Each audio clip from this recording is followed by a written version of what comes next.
Hello everyone, welcome to जनित IAS. Indian polity के topic supreme court के पहले टेस्ट को आइए डिस्कस करते हैं। डिस्कशन हम स्टार्ट करें उससे पहले आप वीडियो को यहीं रोक दीजिए, टेस्ट पेपर को एक बार पूरा अटैम्प्ट कर लीजिए, उसके बाद डिस्कशन में शामिल होइए।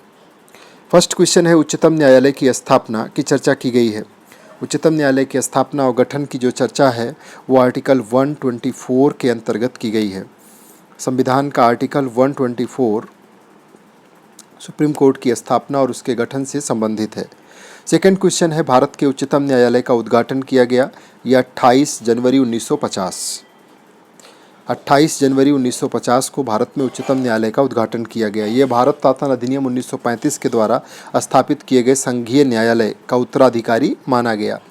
निम्न में से कौन उच्चतम न्यायालय के प्रारंभिक या मूल अधिकार के अंतर्गत आते हैं? क्षेत्राधिकार के अंतर्गत केंद्र व राज्य के बीच में कोई विवाद हो, दो या दो से अधिक राज्यों के बीच में विवाद हो, या राष्ट्रपति और उपराष्ट्रपति के निर्वाचन संबंधी विवाद हो, ये सब इसके मूल या प्रारंभिक अधिकारिता के अंतर्गत शामिल होते हैं। मौलिक अधिकार ये प्रारंभिक अधिकारिता में नहीं आता है, क्योंकि आर्टिकल 32 के तहत सुप्रीम कोर्ट तो आर्टिकल 226 के तहत हम हाई कोर्ट में भी जा सकते हैं, इसलिए ये प्रारंभिक अधिकारिता में शामिल नहीं होगा। आपका आंसर हो जाएगा 1, 2 एंड 3।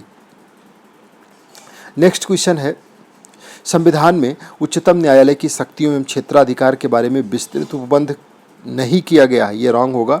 भारतीय संविधान में उच्चतम न्यायालय की शक्तियों और क्षेत्राधिकार के बारे में काफ़ी व्यापक तरीके से चर्चा की गई है। उसके लिए अलग अलग आर्टिकल्स में इसकी शक्तियों की चर्चा है। संविधान में उच्चतम न्यायालय के न्यायाधीशों का कार्यकाल तय नहीं किया गया है, ये बिल्कुल सही है। आंसर हो जाएगा सी।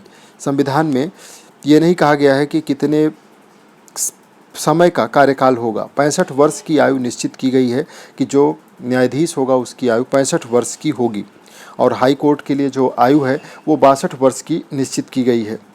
इसमें जो उपबंध है वो है कि 65 वर्ष की आयु तक अपने पद पर बना रहेगा। उसके मामले में किसी प्रश्न के उठने पर संसद द्वारा स्थापित संस्था इसका निर्धारण करेगी। नेक्स्ट है क्वेश्चन नंबर 5, उच्चतम न्यायालय के जो तदर्थ न्यायाधीश होते हैं एडहॉक जज, उनकी नियुक्ति चीफ जस्टिस ऑफ इंडिया करते हैं, राष्ट्रपति नहीं। Chief justice of India supreme court के, और राष्ट्रपति किसी न्यायाधीश को भारत के उच्चतम न्यायालय में कार्यकारी मुख्य न्यायाधीश नियुक्त कर सकता है, ये करेक्ट है। तो इसका आंसर हो जाएगा सी। नेक्स्ट क्वेश्चन है, संविधान के किस भाग में उच्चतम न्यायालय की चर्चा की गई है?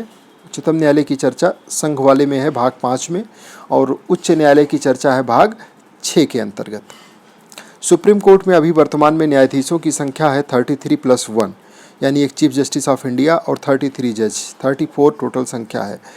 संविधान का जो आर्टिकल 124 से लेकर के 147 तक है ये उच्चतम न्यायालय से संबंधित है। इसमें इसके गठन, स्वतंत्रता, न्याय क्षेत्र, शक्तियाँ, प्रक्रिया आदि चीज़ों का उल्लेख किया गया है। दोनों करेक्ट है, इसका आंसर हो जाएगा बी।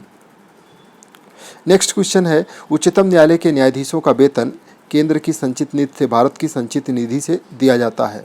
ये संचित निधि पर भारित होता है जो उच्चतम न्यायालय के न्यायाधीशों का वेतन होता है। सुप्रीम कोर्ट टॉपिक को दोबारा पढ़ें। नेक्स्ट टेस्ट में हम आपसे फिर मिलते हैं सुप्रीम कोर्ट टॉपिक के साथ।